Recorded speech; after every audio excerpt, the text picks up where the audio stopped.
आज प्रातः पुनः एक खुशखबरी लेकर के उपस्थित हूँ। आप लोग सब समझ रहे होंगे क्या खुशखबरी है। कल एक मित्र और जुटे हैं हमारे कार्यक्रम में, और ये मित्र शुरुआत में जब बात शुरू किए तो बड़ा अन्यमनस्क होकर के सुनना प्रारंभ किए। जो सर हैं आ गए हैं तो क्या कहें। हमसे वो काफ़ी छोटे हैं उम्र में, लेकिन धीरे धीरे जब सुने, और पता नहीं क्यों एजुकेशन सिस्टम पर जाते जाते लोग कहने लगते हैं कि आप समझ गए, पूरा बात समझ गए, आप क्या चाहते हैं। सो हम रिक्वेस्ट किए कि 10 मिनट सुनिए ना, ये नहीं समझे हैं, हमारी पूरी बात आप समझे नहीं है। और तब फिर उन्होंने हिम्मत जुटाया और सुना। सुनने के बाद बहुत प्रभावित हुए। बोल, आज तक हम ऐसा प्रोग्राम किसी नेता के मुंह से नहीं सुने, ना कहीं पर कोई चर्चा में सुने हैं। तो बहुत बड़ी बात है। हमारा भी एक नाम आप लिख लीजिए और बड़ी उत्साहित होकर के कहे कि ये 10 लाख रुपया कोई बहुत बड़ी रकम नहीं है आज के समय में, और अगर ये काम हो जाता है तो ये बहुत बड़ा काम है। ये उन्होंने ऐसा बोला। हमको लगा कि जुटिए, हम तो कहे कि जुटिए, हम तो जुटने के लिए सबको निमंत्रण दे रहे हैं। रोज़ हम निमंत्रण देते हैं। लोग रोज़ ईश्वर की पूजा करते हैं, मंदिर जाते हैं, मस्जिद जाते हैं, गुरुद्वारा जाते हैं। हम रोज़ यही कर रहे हैं। और जितने के आत्मा में, शरीर में आत्मा है, ईश्वर का रूप है, सबसे ये निवेदन हम रोज़ कर रहे हैं कि आप आइए, मेरे साथ जुटिए। और इस तरह से ये जो एक जो जोड़ने का जो प्रक्रिया है, उसमें आज तक 80 हो गया और 20 का ज़रूरत है।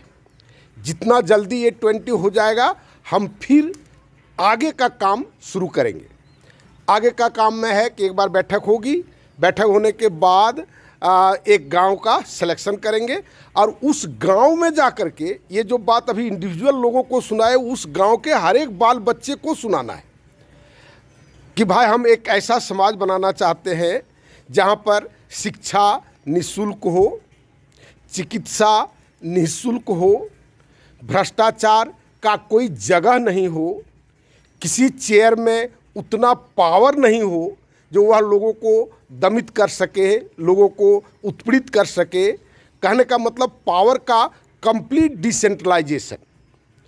और जहाँ पर ये जो कल्चरल डिवेल्यूएशन जो आया है, परिवार का जो विखंडन हुआ है, माँ पिता बुजुर्गों के साथ जो दुर्व्यवहार हुआ है, दुर्व्यवहार लोग जानबूझ करके नहीं करता है, ये मानते हैं, लेकिन कुछ न कुछ फैक्टर, ये आर्थिक फैक्टर, सामाजिक फैक्टर, कल्चरल फैक्टर कहीं न कहीं वो जिम्मेवार है। क्योंकि इन सब चीज़ों के प्रति लोग सचेत नहीं रहा। संयुक्त परिवार में ये सब ऑटोमेटिकली मिल जाता था, लेकिन संयुक्त परिवार ख़त्म हो गया, कन्वेंट स्कूल का डेवलपमेंट हो गया, तो ये जो हमारे मूल्य थे, ये सारे मूल्य केवल स्मृति में रह गए पुराने लोगों के लिए।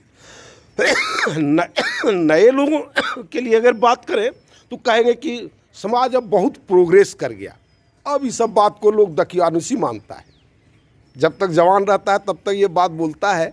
बूढ़ा, वही आदमी जब बूढ़ा हो जाएगा, आप मिल कर के देखेंगे, बड़े बड़े जो सोसाइटी में बूढ़े रहते हैं, उनसे पूछ करके देखेंगे उनका दर्द क्या है।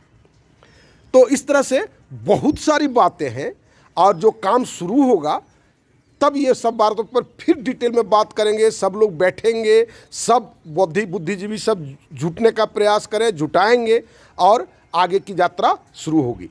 और मेरा इकोसिस्टम, मेरा न्यू सोशल सिस्टम को आप देखें और उस पर चिंतन मनन करें। रोज़ मैं ये बात कहता हूँ, और जितना जल्दी हो आप जुट सकें तो किसी को जोड़ने का भी प्रयास करें। हो सकता है आपके पास कोई आर्थिक मजबूरी हो या कोई लाइबिलिटी हो, उसके अभाव में आप नहीं जुट पा रहे हैं, तो जिसको आप जानते हैं अपने अगल बगल फ्रेंड सर्कल में, ज़रूर उसको ये मैसेज दें और जोड़ने का प्रयास करें। धन्यवाद।